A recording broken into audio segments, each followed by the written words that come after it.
Sindicato dos Aeroviários de Guarulhos. Há mais de 20 anos em defesa da categoria, acompanhando o crescimento e atendendo a todas as demandas, ampliando os direitos sociais, como licença maternidade, adicional de periculosidade, valorização do trabalhador, entre outros. Aumentamos o patrimônio do sindicato e melhoramos o atendimento em geral, principalmente o jurídico.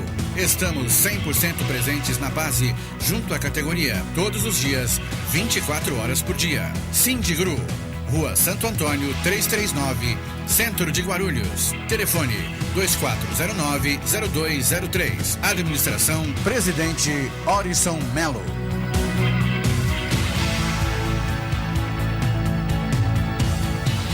Comerciário, esse é o Sindicato dos Empregados no Comércio de Guarulhos. Esta é a sua casa. Precisamos da categoria unida, coesa, firme e forte. O sindicato tem um departamento jurídico muito bom, atendimento odontológico gratuito, nós temos a colônia de férias, nós temos o pesqueiro, o clube de campo e muito mais coisas virão. O nosso objetivo é você. A sua qualidade de vida é a nossa meta. Obrigado. Há 50 anos, o Sincoverg, Sindicato dos Condutores de Veículos Rodoviários e Trabalhadores em Transportes Urbanos, vem conquistando importantes avanços para a categoria. Direito à PLR, cesta básica gratuita, convênio médico ao trabalhador e sua família. Sincoverg, há mais de meio século conduzindo nossas lutas. Rua Jaiminho, telefone 2441-3442.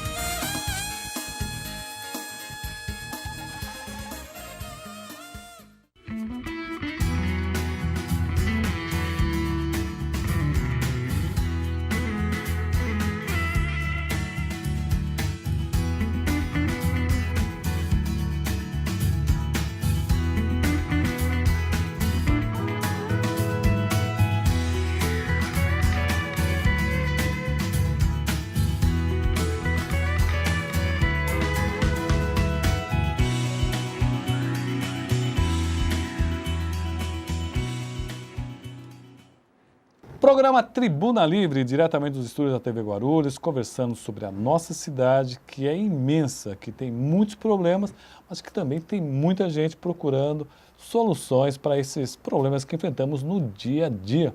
Como é o nosso convidado de hoje. Conhece bem a cidade porque é o secretário de Educação, é responsável por mais de 116 mil alunos aqui na cidade de Guarulhos. Boa noite, professor. Tudo bem? Boa noite, Roberto Samuel. E boa noite aos telespectadores do TV Tribuna. Olha, é muita responsabilidade. Vocês têm visto aí nos últimos dias, que toda vez que aparece um contrato é aquela confusão, porque é assustador o tamanho dos contratos. Você vê a questão dos pombos lá, que nós fizemos até um programa especial só falando sobre isso. Se você não viu, procura lá. Você vai ver um programa anterior do professor falando exatamente o programa todo a respeito desse contrato. Mas hoje nós vamos falar de uma outra polêmica, também da mesma dimensão ou talvez até maior, porque vai mexer com a cultura do povo. É um plano de educação aí que, dentre tanta coisa, vai tentar implantar ideologia de gênero, que deu muita confusão, inclusive uma audiência pública que teve muito católico, teve pessoal dos movimentos sociais e acabou inevitavelmente tendo muita briga, muita discussão. Secretário, primeiro nos explique o que é esse novo plano para as escolas de Guarulhos. O Brasil, ele tem feito alguns planejamentos em algumas áreas de médio e longo prazo. Então, na área da educação, foi aprovado no ano passado o Plano Nacional de Educação para ser cumprido de 2014 a 2024. Nesse Plano Nacional de Educação, foram estabelecidas 20 metas e 256 estratégias. E aí, buscou-se nesse Plano Nacional de Educação incluir o conjunto das políticas educacionais para o povo brasileiro e atribuindo um prazo de 10 anos para que ele seja implementado. Nesse plano tem várias coisas muito importantes. A lei é o número 1305, ou 13005 de 2014.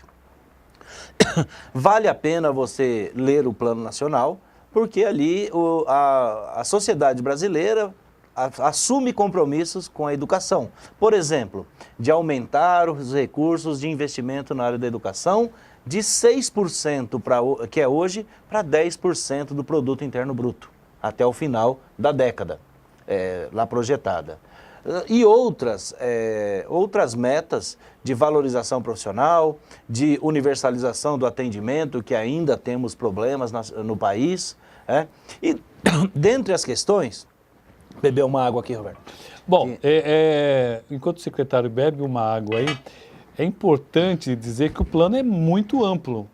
Não é uma questão que foi discutido muito, secretário, focado apenas na questão da ideologia de gênero, né? Isso. Não, essa é uma parte do debate, né? Mas como eu disse, são 20 metas que trabalham a política de universalização do ensino infantil, política para a universalização do ensino fundamental, política de melhoria da qualidade do ensino, política de valorização profissional, política de ampliação de acesso aos cursos técnicos e superiores. Então é um conjunto grande que se trata dentro do Plano Nacional de Educação. E a Lei 13005 do ano passado, 2014, deu um prazo para que os estados e municípios também façam os seus planos estaduais ou distrital e os planos municipais de educação. O nosso prazo é até o dia 24 de junho apresentar à Câmara de Vereadores a nossa proposta. Então, nós estamos trabalhando há muito tempo na construção desse projeto, desse plano municipal. Nós iniciamos a construção aqui em Guarulhos do plano municipal em 2009. 2009, quando nós fizemos a primeira conferência de educação, nós participamos da etapa da primeira CONAI, Conferência Nacional de Educação, na etapa municipal. Nós debatemos com a sociedade civil todos os temas voltados que propunha o Fórum Nacional de Educação. Mas nós incluímos um eixo que era a questão local, como deveríamos agir em relação às propostas para a nossa cidade. Posteriormente, em 2011, nós organizamos uma nova conferência municipal de educação, aí somente sobre a cidade. Nessa conferência, nós tivemos audiências livres, nós tivemos 8 conferências regionais e nós tivemos uma conferência magna, onde junta-se tudo aquilo que foi produzido, vota-se e aprova na Conferência Municipal de Educação. Então, nós não estamos partindo do zero. A gente vem fazendo esse debate com a sociedade guarulhense desde 2009. Hoje nós temos já um documento consolidado com as propostas que a sociedade civil defendeu e aprovou ou não, as que foram rejeitadas não constam desse material, e esta será a base do nosso Plano Municipal de Educação. Então, para esclarecer, o que é o Plano Municipal? Ele é o resultado da aprovação do Plano Nacional, que estabeleceu um prazo até 24 de junho para que os estados e municípios apresentem os seus planos, orientado pelo Plano Nacional. O pai e a mãe da criança vai querer saber o seguinte: efetivamente, isso vai melhorar o ensino da criança, que hoje, muita gente fala assim, a criança sai da escola sem aprender a ler e escrever. Esse plano efetivamente vai melhorar a qualidade de ensino de Guarulhos? Eu acredito muito na força de um planejamento. Eu, particularmente, do ponto de vista pessoal, eu não sei trabalhar sem planejamento. Eu reúno a equipe da Secretaria de Educação e eu faço o planejamento pelo período que eu estou à frente da Secretaria. Então, se eu tenho um mandato de 4 anos, o meu planejamento é por 4 anos. E eu acredito muito na força de um planejamento onde a sociedade civil participa, contribuindo com as propostas. O que ganha a sociedade civil, então? Ela ganha um planejamento aprovado pelo legislativo local e é um instrumento de acompanhamento e de fiscalização. Lá nós vamos estabelecer metas.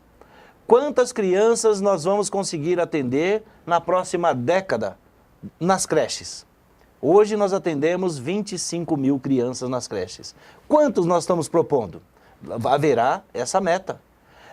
Qual índice de desenvolvimento da educação básica que eu espero ter ao final da década da educação na cidade? Hoje, o nosso índice de desenvolvimento da educação básica é 5,6. Nós teremos essa meta. Que vai até... Até 2000... de aprovando 2015... Ah, educação infantil? Isso, a meta é 5,6 agora. É de 0 a 10. De 0 a 10. E a nossa é 5,6. Estamos no meio do caminho. No meio do caminho. Nós passamos um pouquinho o meio, a metade. Agora, nós temos que consolidar e dar passos. E lá nós vamos estabelecer metas. Em 2025, quando estiver vencendo a década na educação municipal, qual será o nosso índice de desenvolvimento da educação básica? Qual a sua expectativa? Eu tenho a expectativa que seja entre 7,5 e 8. De 0 a 10, a nota das nossas escolas municipais, eu espero que lá no final da década seja entre 7,5 e 8. O que eu vou considerar que a nossa escola é uma boa escola. Nós chegaremos um dia à nota 10, ou próximo da nota 10? Essa é a nossa luta permanente. Essa tem que ser a meta que nós vamos perseguir. Agora, nós temos que reconhecer que não é fácil. Os quesitos para você atingir essas notas, esses índices de qualidade, eles são bastante exigentes, eles são muito sólidos e nós temos que nos dedicar muito para chegar lá. O senhor está há 8 anos como secretário? Não, estou há 6 anos. 6 anos como secretário. A gente vê muito nas escolas estaduais as crianças saírem na 8ª série, ou no 8º ano, 9º ano, muitos deles sem saber ler ou escrever, ou então analfabetos funcionais. Isso acontece também na escola municipal? O seu aluno, ele sai lá pelo 4º, 5º, 6º ano, ele já sabe ler e escrever, secretário? Infelizmente, nós ainda temos um índice, uma quantidade pequena de crianças que não consegue atingir esse patamar. E também é uma luta permanente para que isso aconteça. É um trabalho dedicado, com muita formação profissional, com apoio nas escolas para criança que tem dificuldade de aprendizagem. Então, nós temos reduzido muito a quantidade de crianças que passam do 3º ano, dos 8 anos de idade, e não estão alfabetizados. A nossa meta, nesse ponto, todas as crianças com 8 anos de idade têm que estar alfabetizadas. E a média? Em média, eles sabem escrever ou não? Sabem. O índice que passam dos 8 anos sem saber ler e escrever hoje está da ordem de 2,5% a 3%. Eu estou falando de um grupo de crianças de 106 mil crianças atendidos, e eu diria para você, entre 2,5% e 3% passam do 3º ano com essa dificuldade. Mas isso nós não podemos aceitar. Então a nossa meta tem que ser todos alfabetizados até os 8 anos de idade. Isso é o trabalho que a gente desenvolve. Hoje, efetivamente, quantas vagas de creche a gente necessitaria para ficar tranquilo? E quantas nós temos hoje? Nós oferecemos 25 mil vagas. Hoje. E para que pudéssemos atender 100% das crianças da cidade, o público, o universo de crianças de 0 a 3 anos, nós precisaremos de mais 30 mil vagas de creches. E isso em valores financeiros? É difícil você estimar. Uma criança de creche custa em média R$8.000 por ano, é o custeio. Uma criança, R$8.000 por ano em média. Então, se você multiplicar 3 vezes 8, 240 milhões. 240 milhões. Para custear essas crianças nas creches. Não estou falando da construção do equipamento. Só para pagar professor, alimentação, equipamentos. Eu precisaria de uma média de 240 milhões de reais a mais por ano para custear essas 30 mil crianças a mais na creche. Estamos conversando com o Moacir de Souza, secretário municipal de Educação. Vamos para um rápido intervalo e na volta vamos perguntar para ele o que tem a ver a ideologia de gênero nas escolas. Se menino ou menina, menino e menina vão usar o mesmo banheiro. É rapidinho.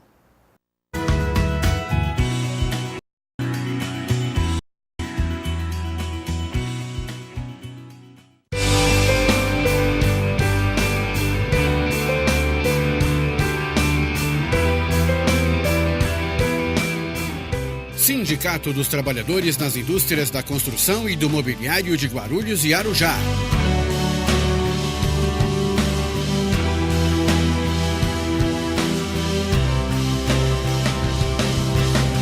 Uma ferramenta em favor dos direitos da categoria. O sindicato disponibiliza espaço de lazer para você e toda a sua família. Quadra de futebol, clube e colônia de férias. Rua Santo Antônio, número 17. Telefone 2409-5854.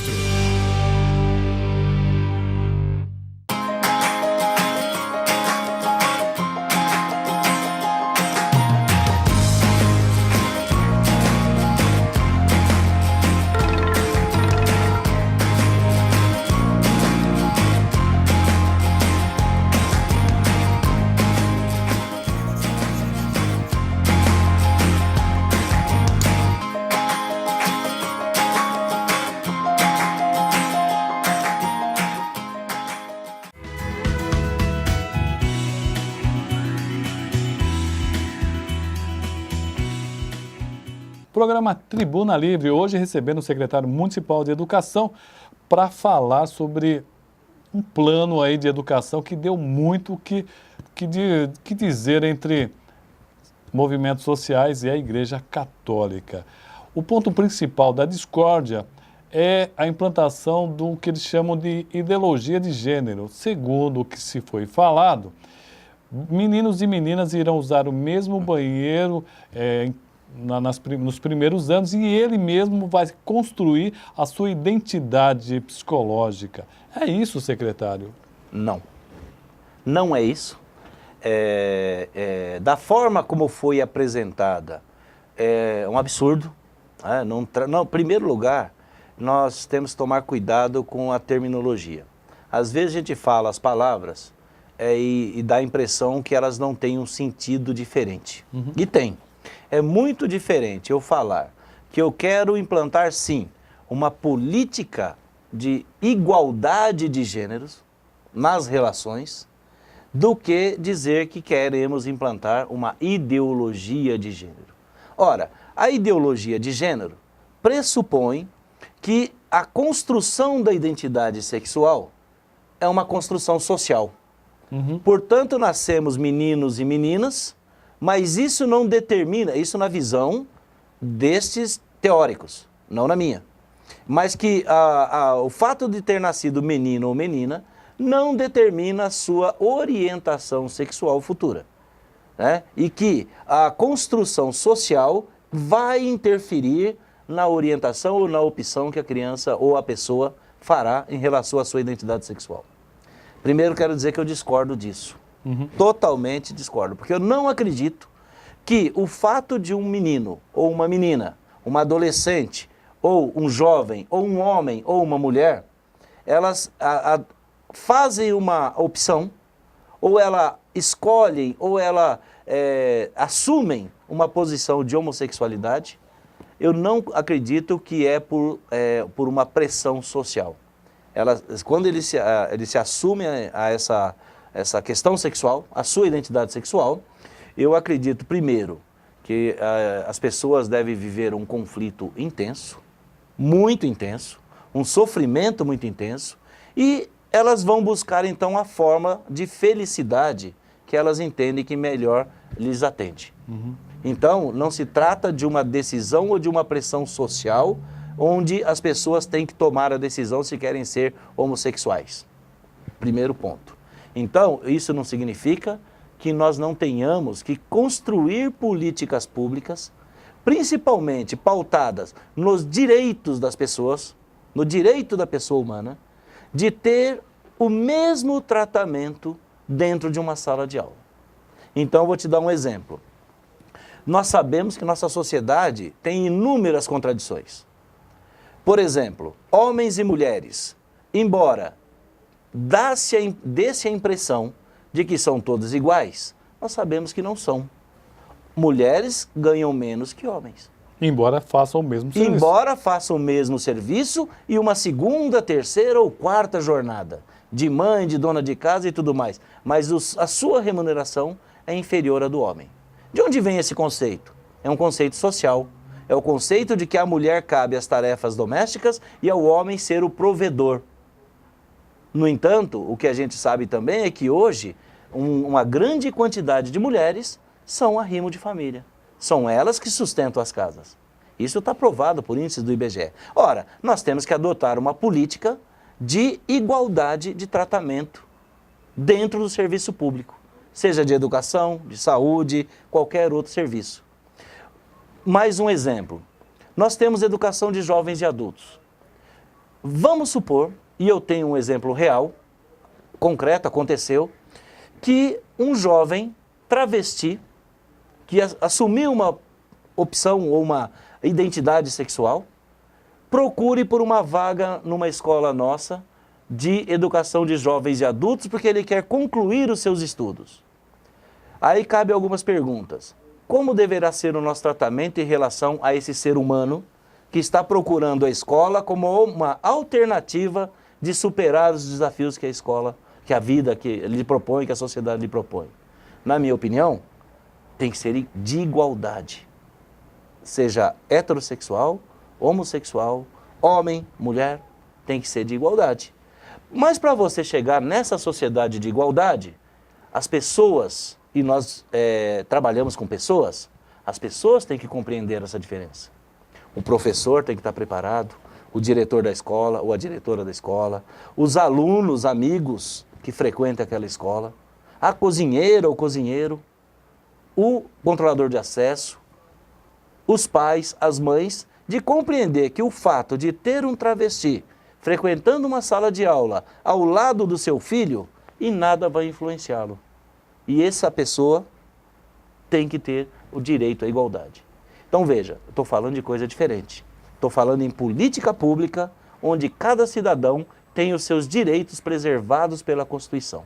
Um dos perigos alegados por esse grupo é de que as crianças, homens e mulheres, ou pré-adolescentes, homens e mulheres travestis, ou lésbicas, ou seja o que for, usariam os banheiros de acordo com o seu desejo. Por exemplo, um garoto que é travesti, que se porta como mulher, usaria qual banheiro? Qual é a sua preocupação com relação a isso, Moacir, desde as crianças mais tenras? No caso, claro, as crianças não adotaram ainda uma identidade sexual, elas ainda estão em formação. Mas isso acontece geralmente na juventude ou alguns que conseguem se sustentar numa mentira por mais tempo, mas na idade adulta acaba por assumir a sua posição. Mas como trabalhar essa questão? A primeira questão é: a pessoa, ela tem o corpo de homem, mas ela assume uma identidade de mulher. Quando ela chega à escola, tem banheiro masculino e banheiro feminino. Qual banheiro ele deve frequentar? Ele deve utilizar? Aí a gente diz assim, olha, eu acho que isso tem que ser uma escolha da pessoa. Porque embora o corpo seja de homem, o pensamento é de mulher. O pensamento é de mulher. E se ele escolher pelo banheiro feminino?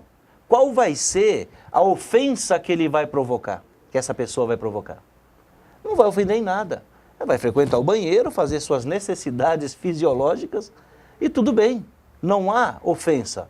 E se optar por usar o banheiro masculino? Em que isso vai ofender as demais pessoas?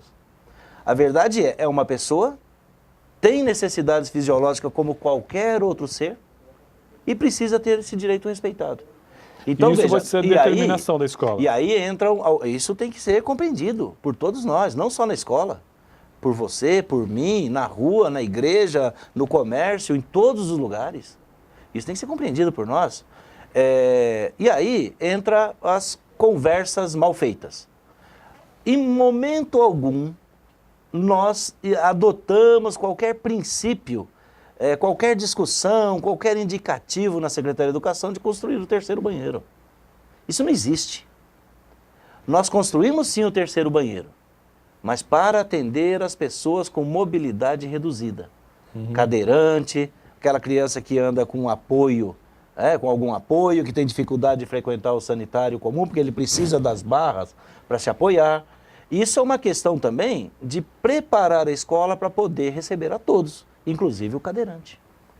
Então, o terceiro banheiro que está sendo construído é com esse fim, atender a pessoa com deficiência, que é lei.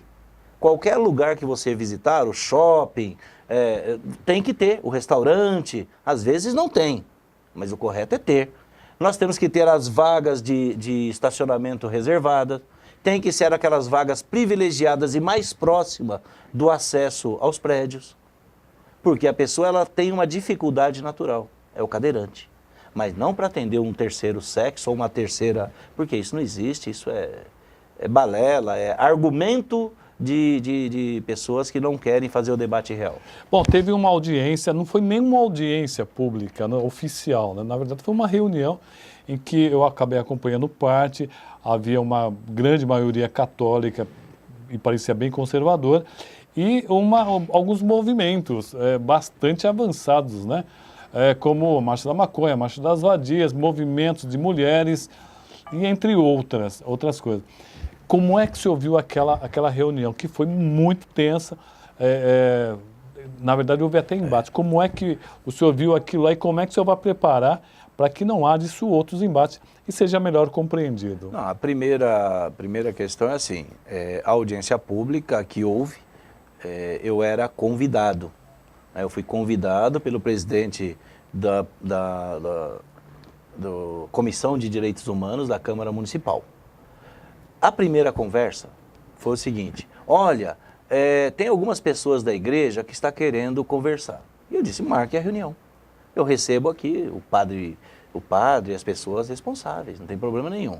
De repente, Samuel, fui surpreendido por um convite no Facebook, no WhatsApp, onde dizia, com a presença do bispo Dom Edmilson e do secretário da Educação. Rapaz. Aí eu falei, bom, não foi isso o combinado, mas eu não fujo de briga. E também eu não gosto de briga pequena. Se eu vou briga grande. E a briga ali foi grande, hein? Foi. Então, eu procurei pelo bispo,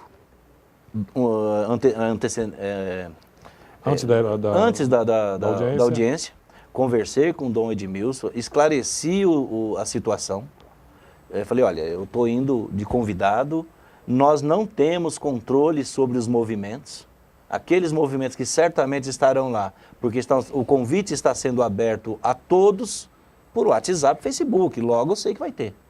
Nós não temos controle, então eu acho, Dom Edmilson, e disse isso a ele, uma temeridade, mas estarei lá.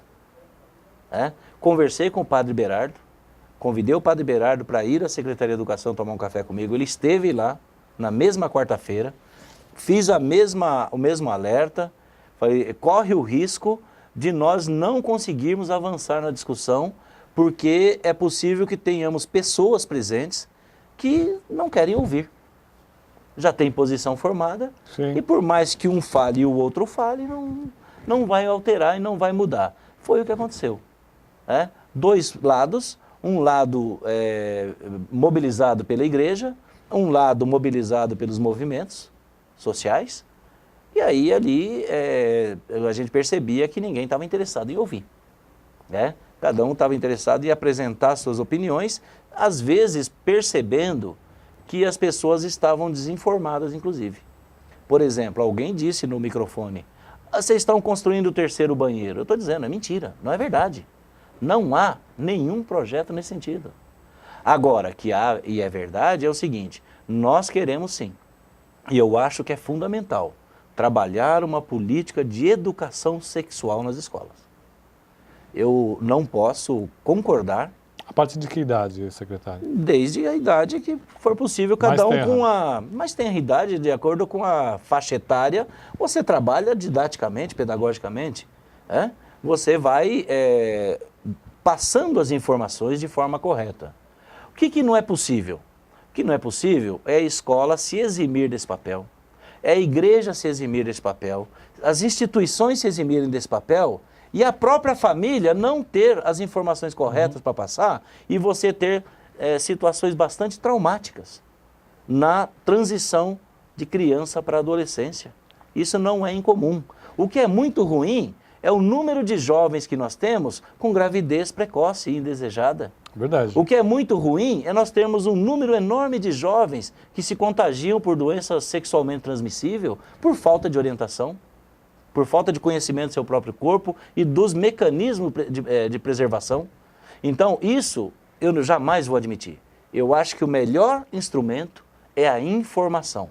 A melhor ferramenta que nós temos para combater a gravidez na adolescência, para combater os traumas de transição da fase da infância para a adolescência, para combater as doenças sexualmente transmitíveis é a informação.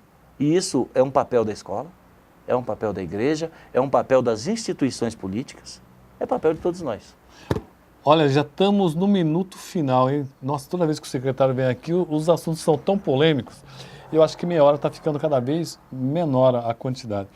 Secretário, espero que a gente tenha ajudado a esclarecer um pouquinho essa questão da ideologia do gênero aqui, o que está sendo discutido e implantado na cidade. O foco principal sempre é a educação. Isso é apenas um detalhe e isso deve ser melhor discutido. Muito obrigado pela presença, secretário. Eu que agradeço e se alguém me perguntar, eu vou responder. A sociedade que eu quero é uma sociedade onde os direitos sejam iguais, independente da classe social, da raça, da cor da pele, da opção religiosa, do credo religioso ou da sua orientação sexual. Independente de qualquer coisa, somos todos seres humanos e temos os nossos direitos. Todos os direitos têm que ser preservados. Essa é a sociedade que eu quero, que eu gostaria de que meu filho vivesse. E sempre com uma educação cada vez melhor. Gente, obrigado pela audiência. Esse e outros programas você encontra nas nossas redes sociais. Eu também quero recomendar mais uma vez os nossos parceiros, a Guarulhos Web. Esse e outros programas você encontra, sim, na Guarulhos Web. Olha, esse programa do secretário Moacir, tem outros programas, procura lá, tem uma listinha. O site é muito procurado, Guarulhos Web, notícias atuais da cidade e essas entrevistas sempre muito importantes para nós. Muito obrigado pela audiência e até o próximo programa. Espera um pouquinho.